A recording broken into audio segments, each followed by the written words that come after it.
Hello, welcome everyone. Just to begin on a lighter note, in the spirit of compounding, for those of you that were with us, Karthik, me, Ashish, Adit, 12 years ago, we began in the modest Breach Candy Club. I think we had a capacity of maybe 40, 50 people. So it's wonderful to see the house that we built and all of you here spending your evening with us. Dheeraj and Vijay, welcome. And again, in the theme of compounding, this talk is about the second innings. And I just want to share some historical context here. There's a reason why Dheeraj and Vijay are with us. Starting with Vijay, we had backed Minjar from our Blume Fund 2, which had a very interesting journey and then was finally acquired by Nutanix, which Dheeraj was the founder and CEO of. And Vijay is now on his second innings building Atomicwork. And Dheeraj is you're also on your second inning building DevRev. So a lot of interesting themes there. Welcome, both Dheeraj and Vijay. Thank you. And I will say that he's blooming in his suit, as you can see. Indeed. But what do you have to say about Karthik's shoes? I'm like, he has to actually come and talk about his shoes as well at some point. But thank you again, Sanjay. Really appreciate the opportunity to be here. No, wonderful. So, this is a inspirational Blume day. This is a 12th here. And Dheeraj, let me start with you. Just for the audience, Nutanix was at its peak, was a 1.5 billion ARR business, was valued at 12 billion, so it was a decagon. We talked about unicorns, and we are also hopeful our companies become that. And you started again the second time. So would love to hear, what the vision for DevRev is and, what sort of inspired you to start a second time. Yeah, obviously people like Vijay do more to inspire you than anything else. Just to think about the fundamentals of the business, we were spending $1 billion annually on sales and marketing. Every year, $1 billion on sales and marketing. Spending $100 million on customer support, another $400 million on R&D. And I feel we could have done that business 30% more efficiently, and that would have created like maybe 3x more shareholder value. Nutanix this year will probably spit out $250 million of free cash flow, but we could have done this 3-4 years earlier as well, So I think my idea of doing DevRev was to really take a developer like me and figure out how do you make us into better entrepreneurs, And it can be done with decks and what VCs have to say, but it's better if it's done with software and an operating system thinking around it. So DevRev is really about could we start companies that are more efficient than before, Thank you, Dheeraj. Vijay, turning over to you, I would love for you to talk a bit about impact. You're basically building Atomicwork, which we are proud to back, to build a service now for the employee experience. Just talk a bit about the impact. This time, what is different, in terms of finding your co-founders, just building the culture of scaling. Just let's start from that theme. What inspired you to start a second time? Yeah, actually, I was thinking of retiring, or probably doing mostly angel investment. Then I met Dheeraj at JW Marriott last year. Not, I think, year before that. And he said, man, I'm starting a company. You're so young. Why don't you start, right? So I at least thought I'll take a couple of years break after Nutanix. So we got acquired in 2018. I spent 4+ years. Then I thought, okay, I'll take like a year or two break and then travel. Probably then start a company. But one of the things I always felt is, as companies start with like, few dozen people, everything is great and awesome. At few hundred people, things are still good. But as they get to few thousand people, things get like really complex and frustrating to get anything done, right? So if you look at anybody inside a company, end of the day, you are working for a customer. In order to do something for a customer, you need to do some things internally. And that experience, so I put it this way. So I say people start companies and then processes take over people and the processes run the companies, right? So that's where the distortion of experience happens. So me and my co-founders who are like early founding members of Freshworks, Kiran and Persu, when we met, we said, hey, look, we build a lot of dev tools, infra, and all. We should really solve something, that frustrated us, right? So in my last year of Nutanix, I stopped filing expense reports because it was a very frustrating experience. And so we thought... You were spending so much money as well. Because they were making me travel, whatnot. And we said, okay, why don't we look at improving people experience at workplace? Because companies, right, always think about customer experience even though they know that customer experience starts with employee experience, right? Whether employee is coming into company or leaving the company. And we believe there is so much to be done. And, like 100 million plus employees in like organized sector, is like a huge thing that we can actually go, even help improve their productivity by like 5-10%. And make things simple or hide all the complexity when they need to deal with their HR, IT, or finance. So that was the thesis or genesis for starting Atomicwork. He came up with the name, and I mean, it still feels good because a lot of people say, oh, I'm a fan of Atomic Habits because I read that book. Is that the inspiration? Of course, because I think we can simplify a lot of complexity into simple things. That was the thesis behind why we named it Atomicwork. So, I wanted to move on to building a culture of winning and scaling, and also talk about impact. Dheeraj, we talked about Nutanix was a decacorn, so would love to hear what you're building for now. And Vijay, in your case also, I would say the first exit was not a unicorn, so, clearly. But creating value around values, talk a bit about that how do you create this culture of winning, and how do you bring those co-founders together, and how do you hire those team members? It's interesting, when Karthik began the presentation, we're a venture fund, but we began by talking about the team first. I think we can say we've invested in the team, and then we talked about our investments, and we're a venture firm, right? So just, Dheeraj, maybe start with you. Yeah, I mean, it's a cliche, but as you know, people do business with people, as opposed to with dollars or transactions and what have you. I mean, the very fact that Vijay came back to you as a repeat sort of customer was because he really related to you as a human being first, and that's so true for employees too. I mean, at the end of the day, I can look back and say, we actually created 1,000 millionaires in Nutanix, probably 100, 10 millionaires, and and I think some of this stuff goes without beyond just money. Actually, Just repeat that number again. There's 1,000 millionaires that we created in Nutanix, and a lot of this was about culture. The fact that there were so many people who spent 10 years, a whole decade, was at the core of building something. I mean, when you talk about compounding, when an employee joins in the first year, the amount of contribution they make versus the second and third and the fifth, they just start to become better and better, just blooming as a contributor as well. And at the core of any company, it's people, there's only so many ideas, and there's so many enemies on the outside, that if you can actually keep the enemy on the outside, not on the inside, it makes you 30% better, and that alone goes a huge distance. When you're going to start to spend, $100+ million, and if you can spend 30% better because you have a better culture, because, I mean, and we went through a lot of highs and lows. I mean, think about our own highs and lows. I mean, obviously, 2016 was a tough year for us because for 9 months, there were no IPOs. We were the first one to actually go public in 2016. And after that, we said we're going to change the business model. It's like changing the wings of a plane at 30,000 feet, And everybody believed that this can actually be done as a public company. There were enough naysayers like, go private first before you go take the business model completely apart. And I think we had the courage to do this because of employees. They believed that, this company needed to be better as a public company rather than a private company.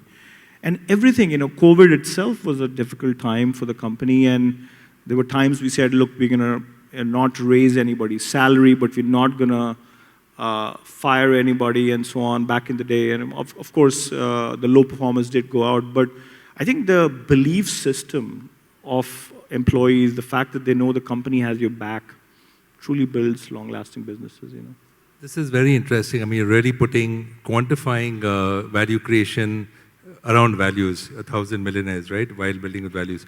Vijay, building the second time around, right?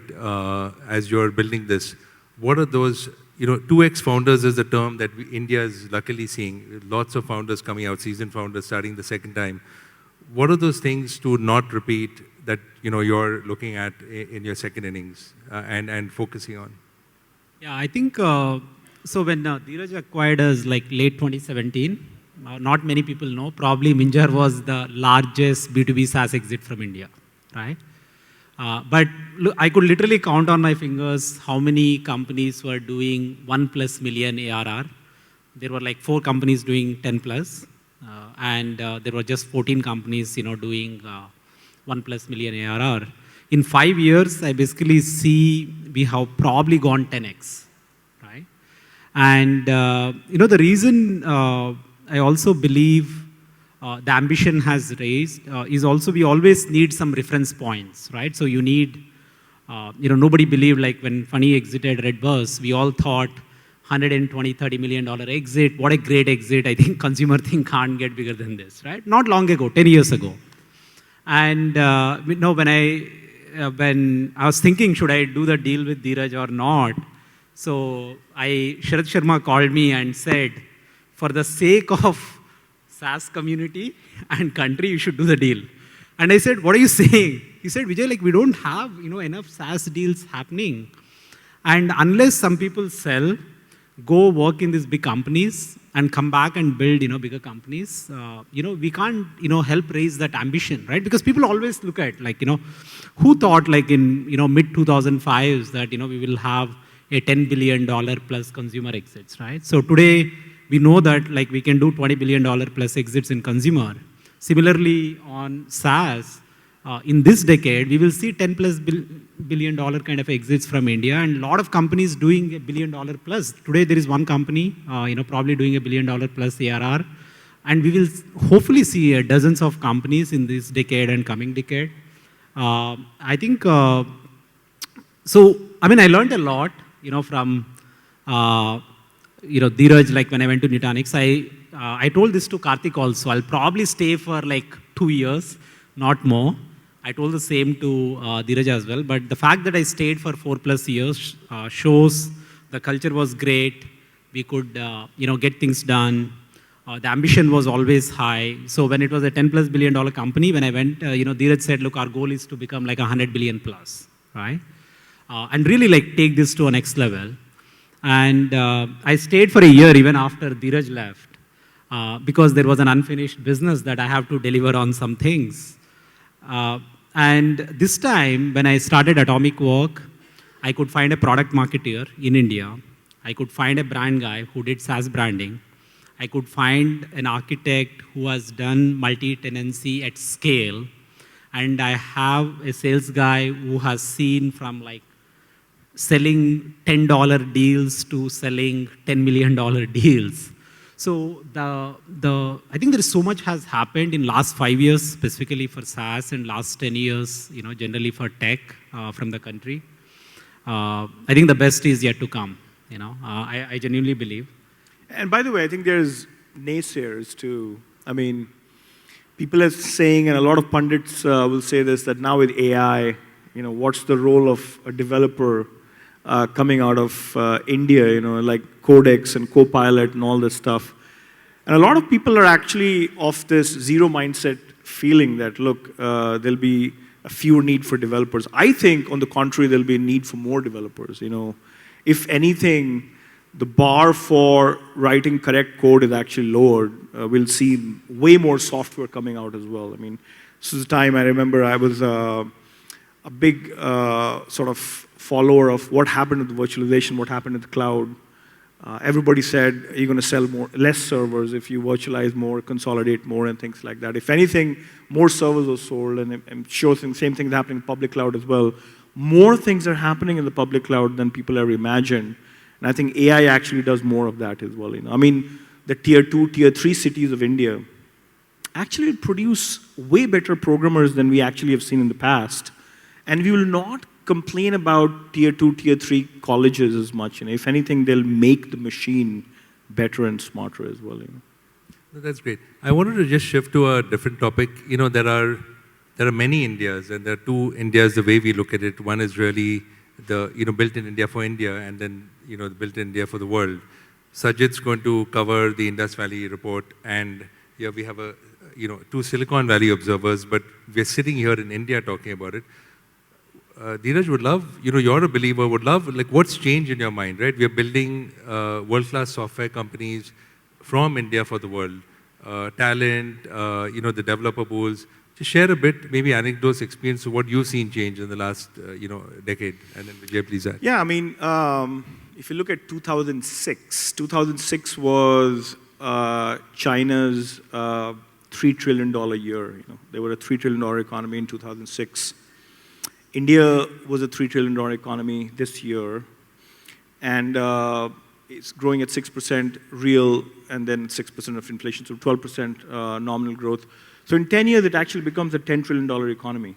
And the question is, what does it mean in terms of not just GDP per capita? Obviously, software's value also grows in India because once the GDP per capita goes up, I think software becomes cheaper than people. Right now, I think people are still cheaper than software, but look at the next 10 years. So selfishly, I feel like we have to look at India from that angle as well. At the same time, talent is just growing by leaps and bounds as well. Cloud, you'd be surprised how much we're doing with interns here at DevRev than I've ever done before. Obviously, we're building better software now because of cloud with API economy, arm's length thinking. We can do with a lot better college people now than we could do 10 years ago, So I feel like the next 10 years, going from 3 trillion to 10 trillion, the GDP per capita improvements, the value of software, automation, AI, all this is actually a very unique opportunity as well. Now in China, it didn't happen that way because by definition, they were a closed country, closed culture, and they never embraced English. And therefore, they feel like it's their own world, as opposed to what India is. India is a lot more open country, and when you say it's built for here, it's also because we know English so much more. And we are a whole lot more westernized than China ever was. So I feel like there's going to be an opportunity to make money here, a ton of money, and at the same time, the talent that actually can be tapped from here for the rest of the world. Not just developers, but product managers, product marketing people. And with PLG, I think, there's a whole digital revolution happening in B2B as well, which I think is a very unique opportunity for the decade. That's amazing. Vijay, let me just turn it to you for the last question. We just saw Mr. Ajay Banga become the CEO of the World Bank. And we've been talking, there's so many articles He's about... only nominated now, so it's going to be maybe some politics playing out with China and US. India CEOs, Indian CEOs, Indian-born CEOs becoming global leaders. Vijay, you've named your new company Atomicwork, right? And let's talk about scale and ambition. What does scale and ambition look like the second time, right? What's important? What does impact mean to you, your co-founders, your employees? What does the second innings look like? Yeah. No, I think, so people believe, I'm sure Girish probably would have shared this story. So when they started Freshdesk back then, Salesforce acquired a company called Assistly for around 50 million or so. So their goal was, okay, can we get to 50 million, right? So that would be an amazing thing to happen. And Kiran and Pasu, who are with me right now, still tells, nobody believed that, they could actually build a company worth $50 million because they thought, okay, maybe we can do. Now we know where that company is and where it could potentially get to.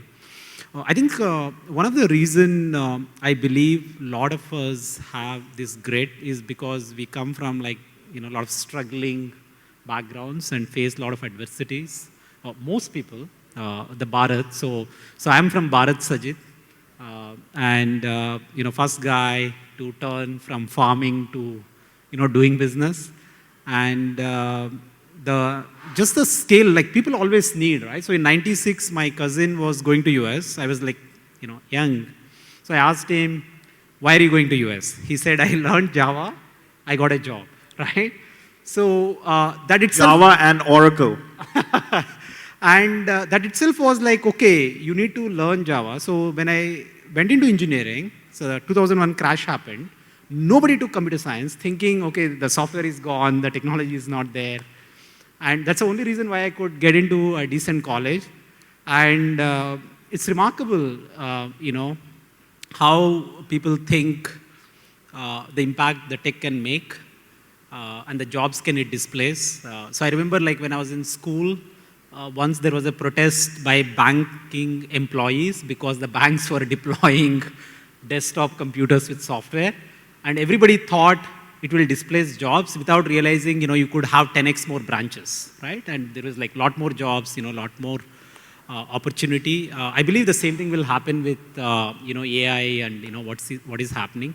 I think I see a lot more ambition in the team, right?